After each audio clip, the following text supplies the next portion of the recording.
Okay, welcome everybody to the Voces Digital Summer Workshop. This session is movement and motivation, teaching with kinesthetic activities. I'm Melissa Ferguson. I'm a curriculum manager at Voces Digital. I've been here since 2020, and before that, I've had 15 years experience teaching mostly Spanish, also a little bit of French and some Latin, a tiny bit of Latin, mostly in high school and middle school, but also a little bit of elementary. So, movement and motivation, teaching with kinesthetic activities. What we're going to look at today is, first of all, what are kinesthetic activities? How do I define them? Why would you want to teach with kinesthetic activities? And then we're going to look at kinesthetic activities in Voces Digital and the many purposes that they serve. That you can use them to teach your vocabulary. You can use them to precede output when your students aren't quite ready to talk yet. You can use them to accompany output. So when your students are talking and you want them moving at the same time. We'll look at some games that you can play that get students up and moving a lot. Some partner games, some whole class games.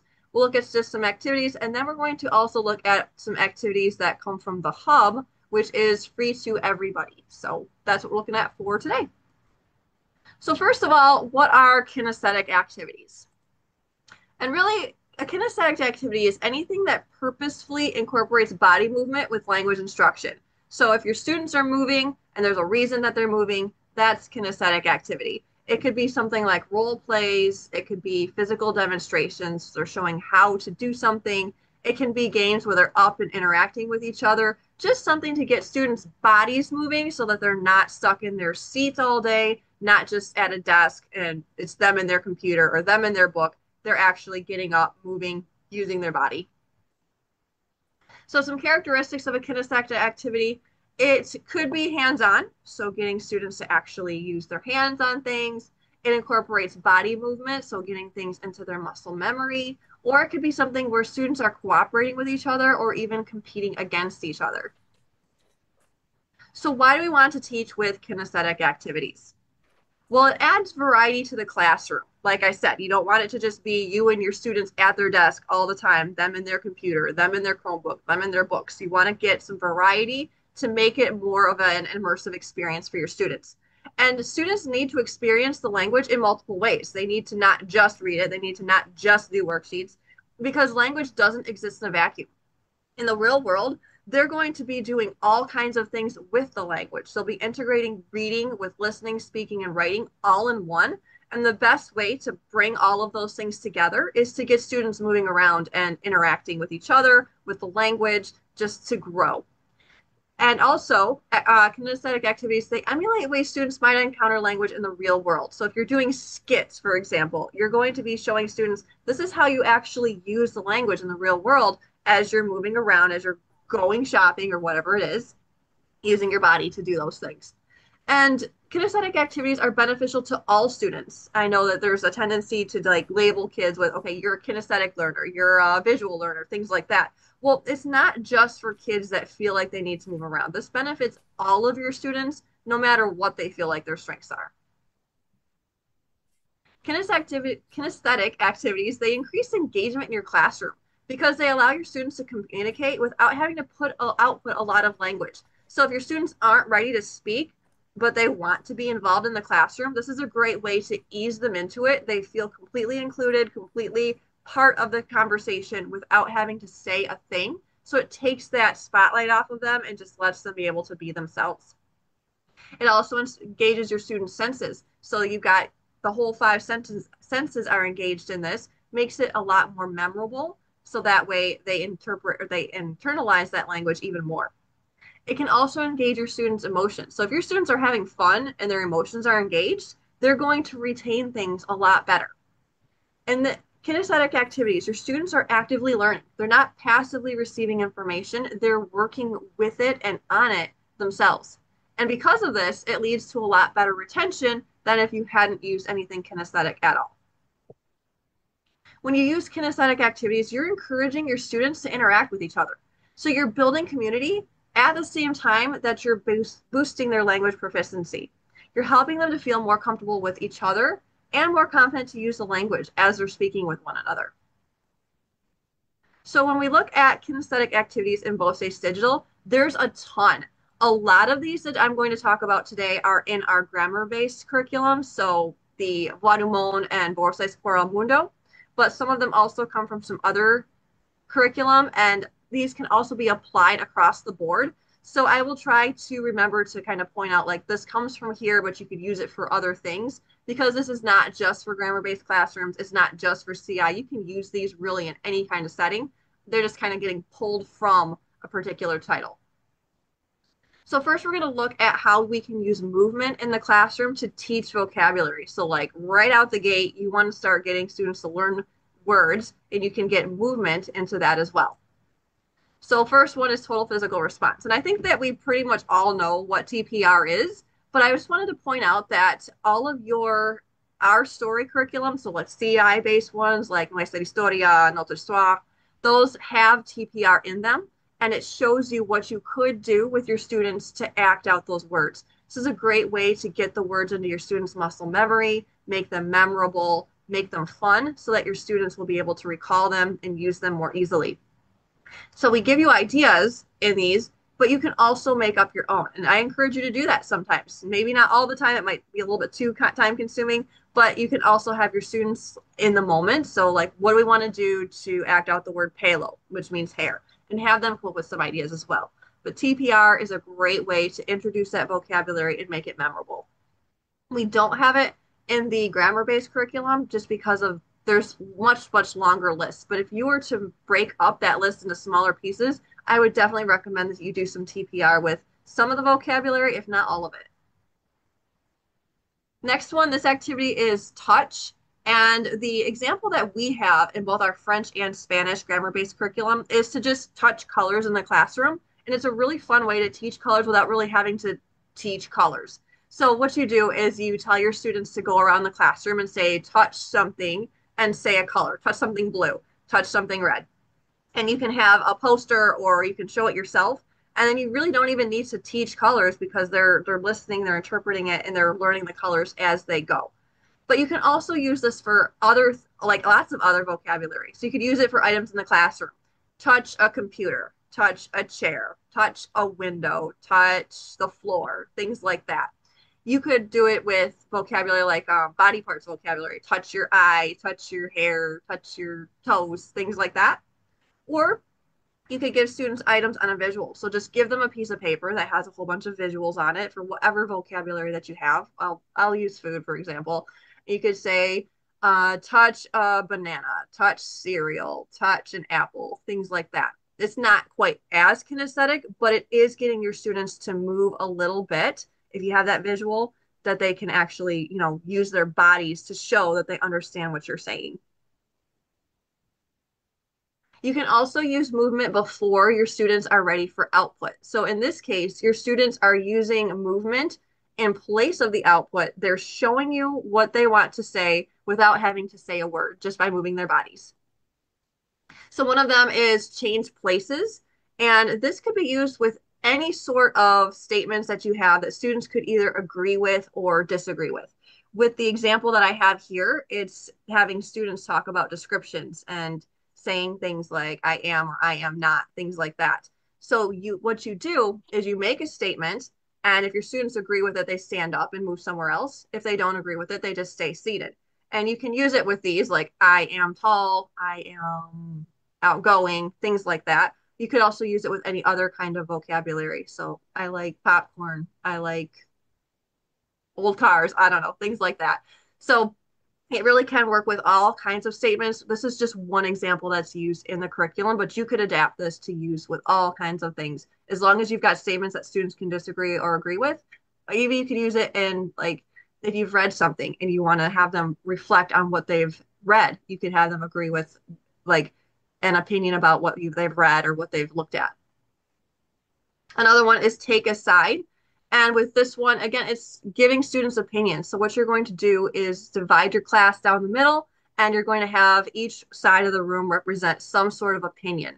This one is talking about books and school supplies and stuff like this. And they're being prompted to say whether they like it or don't like it, and going to one side of the room if they do, and the other side of the room if they don't. But you could use it with other types of with vocabulary. Like if you were talking about places, vacation places, you could say, have one be, I want to go here, I don't want to go here, things like that. And all you do is just list things off and then have your students go to that particular side of the room. And that way they're saying whether or not they like it without actually having to say it. They're just getting that information out there by moving their bodies to the correct side of the room. And then another one, this one is if you don't really want to get your students up and moving around. Maybe you're in a really cramped classroom, or it's a class that you really need to be tight with that classroom management. If you've got vocabulary that students can have some sort of opinion about, you can have them use their fingers to talk. It's similar to like take it aside, but instead you're going to have students use fingers to represent the response. So this could be like a thumbs up, thumbs down. So I like it, thumbs up. I don't like it, thumbs down. Or you could have multiple ways of saying things like, I like it, I don't like it, I don't have an opinion, I like it a lot. And they have hold up the number of the reaction that they have. So there, again, your students are giving you lots of information about themselves, but they don't have to say a thing. It's a great way to introduce them to how they're going to start outputting without having to output at all. And another one is four corners. And I know I've seen this one come up several times in presentations earlier today because it's just an awesome activity to do. So what you do is you get each corner of your room represents some sort of opinion. The example that we have here is for making opinions. So one of your corners is going to be more than, another will be less than, as, or I don't have an opinion. And then you're going to have students compare things by saying, like, for example, here, the M&Ms are, and they can either go to more than, less than, as, or I don't have an opinion, Reese's Pieces. And so your students will go to the corner of the room that best, if they think that M&Ms are more delicious than Reese's, they're going to go to the Masque. If they think that they're less delicious than Reese's, they'll go to Menos K. If they like them both the same, they'll go to Tan Como.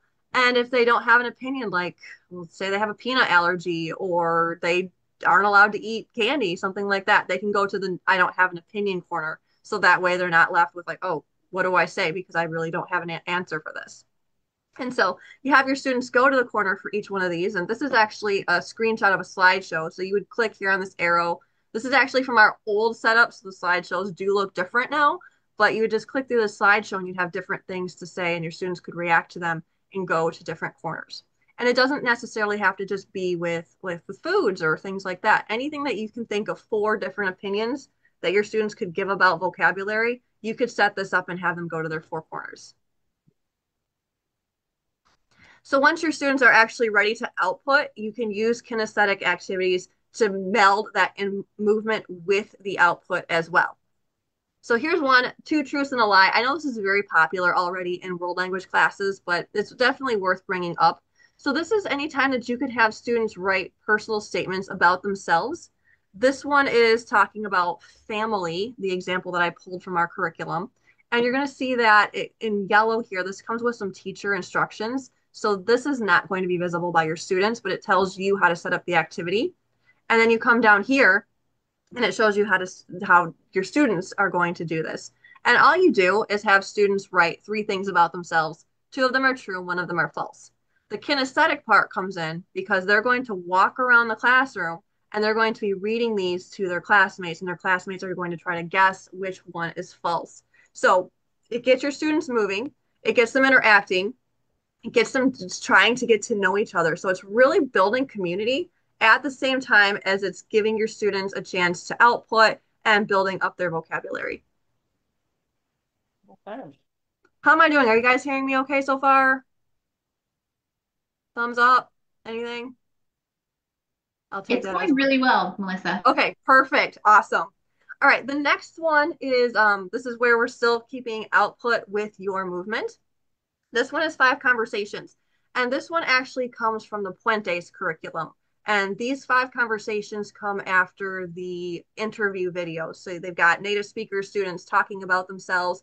After your students watch the videos, they can get into this cinco conversaciones, five conversations activity. And it takes the question, the central question from the video, gives your students a sentence stem, and then a whole bunch of examples of what they could use to answer that question. And what they do is simply walk around the classroom, high five if they're comfortable with it, and then ask that question, and then use the sentence stem and some of the examples or vocabulary that they already know to answer it. So again, it's a great way to get your students up and walking around, interacting with each other, building that community, giving them confidence, and reinforcing your vocabulary. Something that I like to do after I do the 5 conversations in my classroom is I'll just take like either a small soft ball or even just roll up a piece of paper, wad up a piece of paper, and I will pass it to a student and I'll ask the question, what's your favorite food? They'll answer it using the sentence stem, pass it to another student. And this won't go on for very long, but it's just another way they want to get their hands on that thing. Even if it's just a crumpled up piece of paper, they want that movement of catching it, throwing it, holding it in their hands as they talk. It just makes them feel more included, like they're a part of this and that they're actually doing something. So again, this comes from Puentes, but it doesn't have to be just limited to Puentes. You could do this with any sort of question and sentence stem if you wanted to get your students talking about things. It could work in a grammar-based curriculum that's talking about food as well. So you could go into your grammar unit and pull up this question, get your students to talk about the things that they like. This one is flashcard, quiz, and trade. So this works really well when you have a large vocabulary set, especially if you have a big class, because you're going to want to have each student in your class have a card with a vocabulary word and picture on it. So again, in the yellow, you're going to see the teacher's instructions, and this is coming from a French unit, nope, Spanish, sorry. This one came from Spanish, where it's asking about what's in the classroom. So they had a lesson about talking about what they see in the classroom. So with this activity, they're going to be reinforcing that by asking what is there, implying like what's on the card. So what is there, and then answering there is whatever. So what happens is your students have a card that has the picture on one side and the vocabulary word on the other. So it's a two-sided card. They show the picture to their classmate. They ask their classmate, what is there? Their classmate identifies what it is by looking at the picture. The original student that asked the question can see the answer on their card to see if they answer correctly or not. And then they switch cards and keep going. So it's just a really quick way to practice vocabulary with a simple question like KI, what is there? Or if you're working on a different type of vocabulary, I'll go back to food because I love to talk about food. My students always love to talk about food.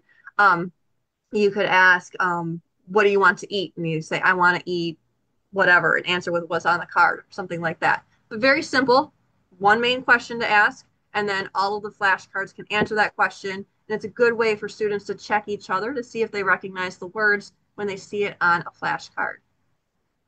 Weird. Another one is role play. And this is great with functional phrases. So when your students are learning phrases that actually accomplish something, get them like get them to get something that they want, for example. So you're going to have your students be in pairs or groups, and they're going to role play something. This one comes from a clothing boutique where your student is acting out what they have, what would happen at a clothing store.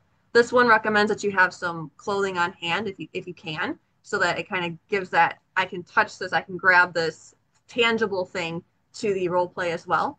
And it's just going to have your students work through talking about asking for help, looking for certain clothes, asking to try it on, talking about payment. So all of these functional phrases that your students need to be able to use in context, the role play gives them a context, and then the props give them that tangible, like I can grab this and make it feel more real to them. And we also have some partner games. So a great way to get students moving is to pair them up and compete with each other or compete against each other. So this first one is Spaceship Cat, and it's a great way to practice the alphabet. And so this one was pulled from our Spanish curriculum, our grammar-based curriculum. But you just think of a word, and then you, as you're guessing, if it's a correct guess, it goes on the line. If it's an incorrect guess, you start drawing a spaceship that will eventually abduct the cat. So a very fun way to practice the alphabet that isn't repetitive. It gives students a way to practice vocabulary because you're looking for words that they already know. Or you could even use cognates. And that way you're kind of showing students, look at how much Spanish you already know without having to even learn anything, because you can recognize what these cognates are, like the word tortuga here. Fast Hands is probably one of my students' favorite games. It's a great game that you can play with any vocabulary that can be represented visually. So to do this, to set it up, your students are going to have a set of flashcards. This one actually came from a unit about school supplies, but this could be used with any vocabulary again. So you're going to have students make flashcards, or you can make it for them, but they're going to be two-sided flashcards with a picture on one side and the vocab word on the other. Between your students and their partner, they're going to spread out the cards so that they can see the pictures. And then you're going to call out the words, and they're going to race their partners to slap the card that has that picture on it and take it away.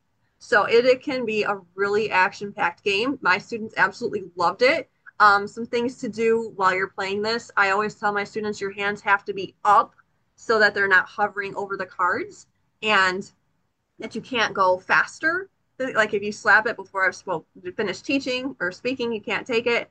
And don't tug of war over the cards, because they will definitely want to play tug of war and rip the cards in half. So you have to put that in there. Like, don't do that. But it's a great way to practice that vocabulary. It gets them moving. Another thing that you can do after they play with a partner is have them move to another partner. And I would always say this in the target language. I'd say the person in front, or the person behind, or the person to the left, right, however they're seated, get up, walk to a new partner, and sit down. And so that gives them a little bit of following directions, commands in the target language, and gets them working with new partners. So again, you're building even more community, because you're not just keeping them with one partner, you're moving them up, mixing them up around the entire classroom. Battleship is great for verb conjugations. And so this actually you could print out. It's in our grammar-based curriculum. I can't tell you exactly which units it's in right now, but this came from our grammar-based curriculum. And you're just trying, your students are paying, it's like any battleship, but instead of saying like E4 or whatever it is on battleship, they're conjugating the verbs. So they're going to first place their imaginary boats on these squares, and then their partner's going to guess where they're at by saying like yo miro. And if there's something there, they'll tell them what they hit or they missed. And they're just trying to guess where they are by using the correct conjugation. So nosotros llevamos, things like that. Dice conjugations are really fun. When I was teaching, I had these awesome foam dice that I got from a thrift store, and some came from a garage sale, because those are the most amazing places to find things. These big dice, and my students absolutely loved using them, but you could use regular dice as well. But you just set up your subjects and your verbs, have students roll dice and conjugate them. And you could have them do this out loud, or you could have them write it down on paper if you wanted to as well. So that could go either way, but it gets those dice in your hands. You'll be surprised how much more they actually want to conjugate verbs if they have dice in their hands, something tangible, something for them to fidget with as they're doing this. So you can see you've got your die with the subject pronouns, one with the verbs, and you just conjugate them along. You can also do kinesthetic activities that are class games. So this one is elimination numbers. It comes from the chapter about numbers from our grammar-based curriculum.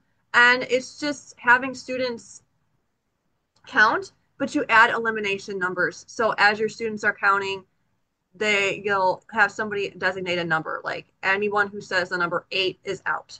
And then the next time you go around, anyone who says the number 8 or 13 is out. And then you keep adding more elimination numbers until you have just one student left. So it's just them counting, but anytime you get to that elimination number, and you write it up on the board so that they can see it, and as they come to that number, that person has to sit out, and it can go pretty quickly once you get a bunch of numbers up there. So it's not like you're listening to people count forever, because once you get a bunch of those elimination numbers, it goes pretty fast, and you've got just one person left. Fly swatter is, I think, something that we all know as well, but it's definitely worth mentioning just in case you haven't. Fly swatter, any vocabulary that can be represented with pictures is great for this, and I've used it a trillion times in my classroom. And it has the wrong screenshot on that. I apologize for that. I don't know what happened there. But fly swatter is just take pictures of your vocabulary. It could be something, you could have students draw it if you wanted to, or you could print it off of the internet and just have them use two teams. One person from each team comes up, grabs a fly swatter. As you say the word, they just smack it. The person who smacks it faster gets a point for their team. So very fun game and a very easy way to practice vocabulary.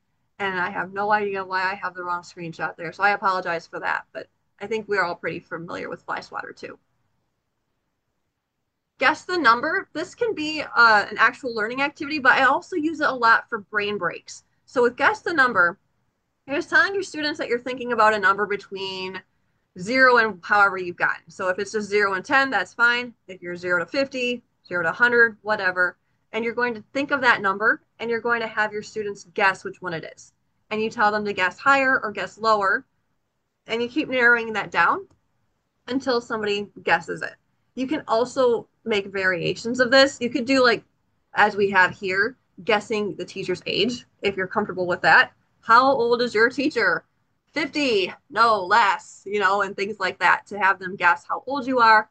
You could do it with prices as well. So you could find something from the target culture, figure out what its price is, and have students guess how much is this and have them guess numbers to figure out how much is this price.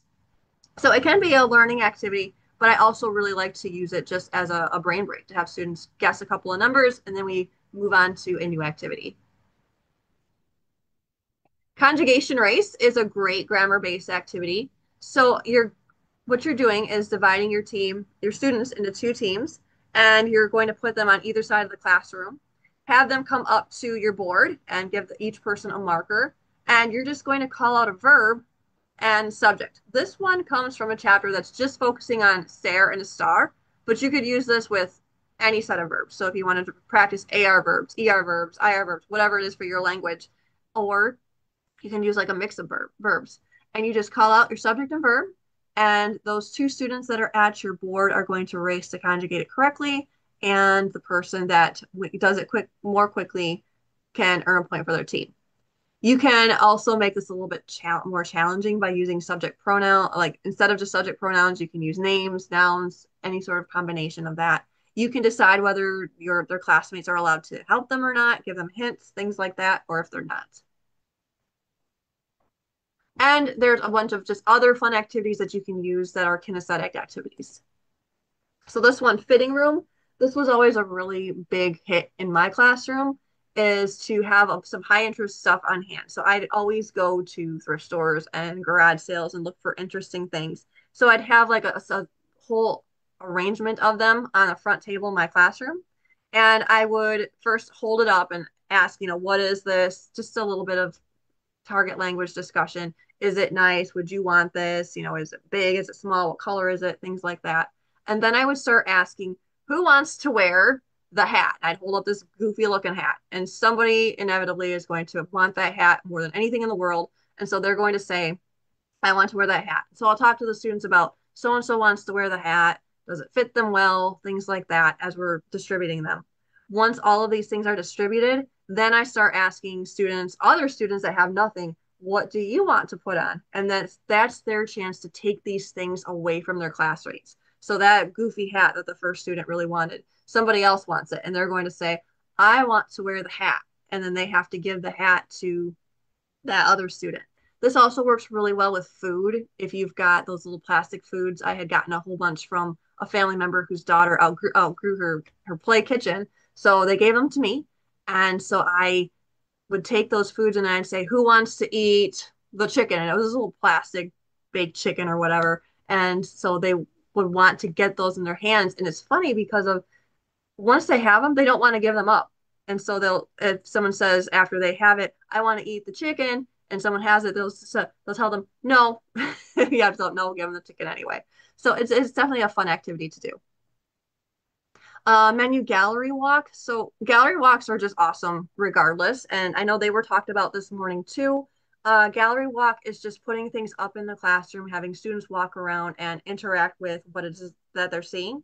This one in particular is working with restaurants and menus, but you could do it with artwork or things that students create. There's all kinds of things that you can do with gallery walks.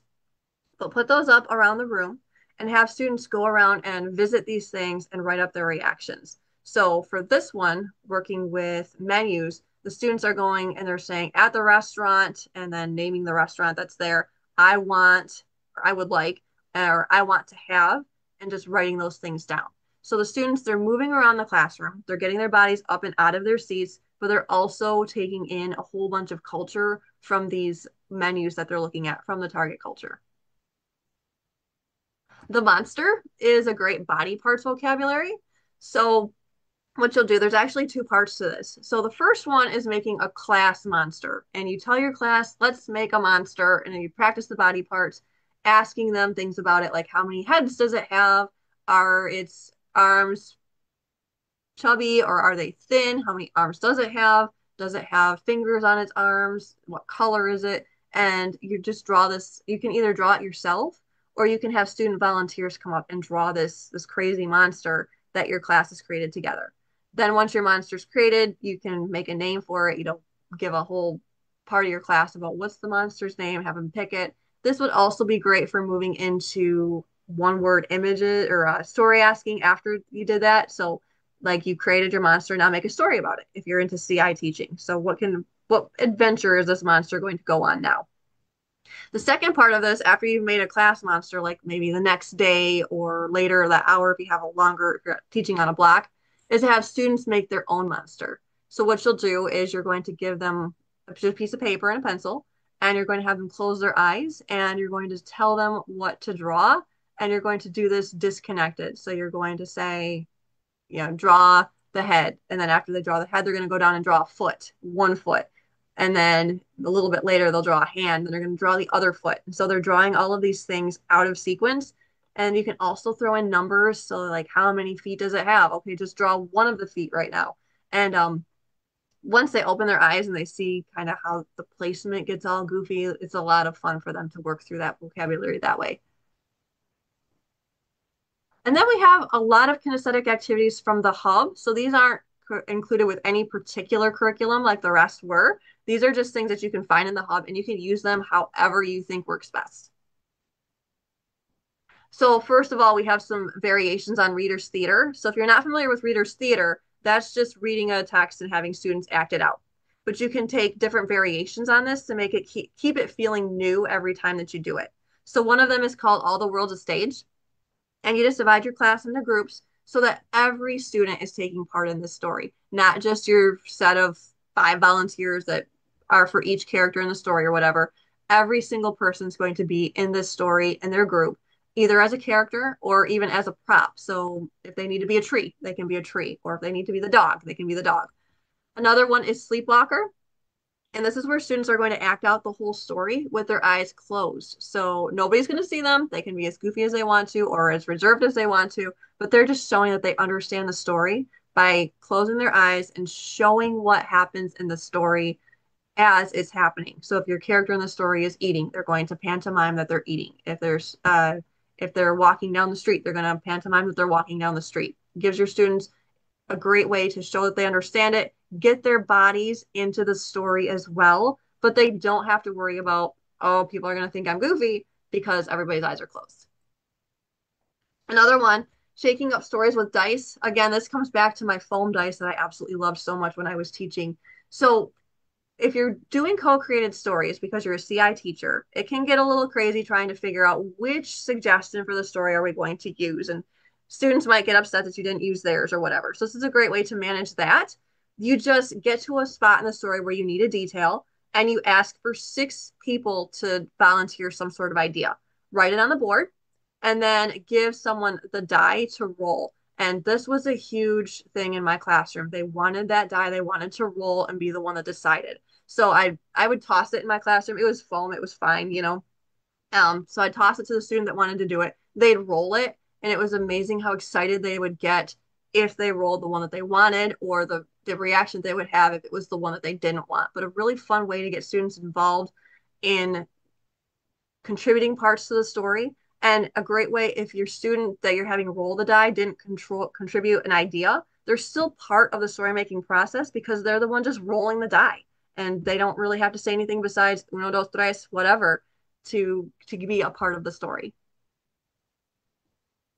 Emoji reading is a great way to show that students understand what is happening in a story. So you just give your students some emoji cutouts, and as you're reading the story, you're going to ask your students to indicate in some way by pointing to it, sliding it forward, holding it up, whatever emotions being expressed in that story. So it's not them acting out the emotions themselves, just pointing to it, but it gives them a chance to get their hands going, to be more involved in the story besides just passively listening to it. They're actively listening, making decisions, and then showing that they understand it by kinesthetically touching, indicating whatever those emojis.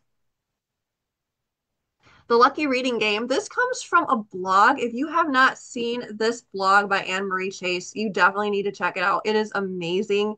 But this game is using cards and having students in groups answer questions. And then if they get the question right by holding up their whiteboard, somebody comes up and takes a card from the deck of cards, and then that indicates what their score is. And I won't tell you like all about this, but you should definitely check out her blog post here, and it's linked. So when you access this slideshow later, you can click right on that or just find her blog. It's so good.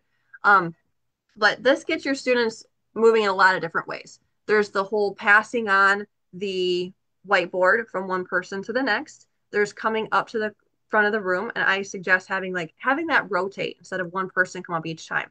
Students are moving, they're collaborating with each other, they're helping each other out, and it just really gets them out of just learning mode and into collaboration mode.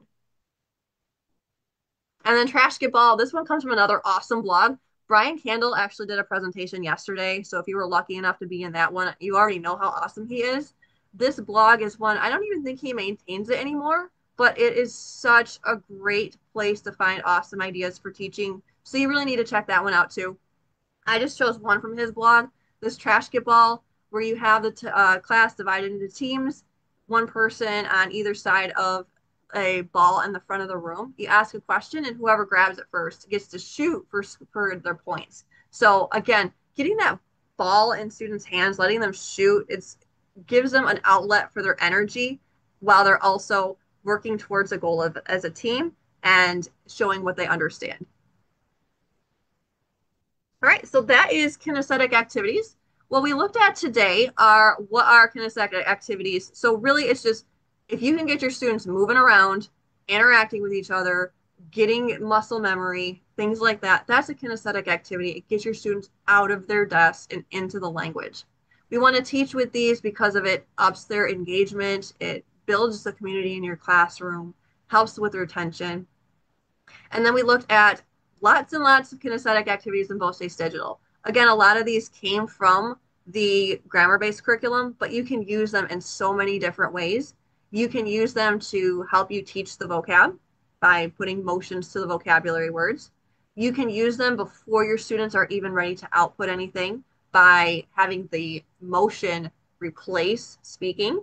You can have students moving around as they talk. You can use games that are either between partners or with the whole class. And there are also like other just random activities like dressing room kind of things that you can do where your students are interacting with things, getting their hands into stuff, and using the language at the same time. And then finally, we looked at activities from the Hub. The Hub is free for everybody, even if you, after you use this this one that you got for subscribing for this workshop. That did not come out well at all. Sorry. You have your teacher subscription when you came onto this workshop. If you decide not to renew, the hub is still free for you forever. So that's there. So you can use those ideas from there.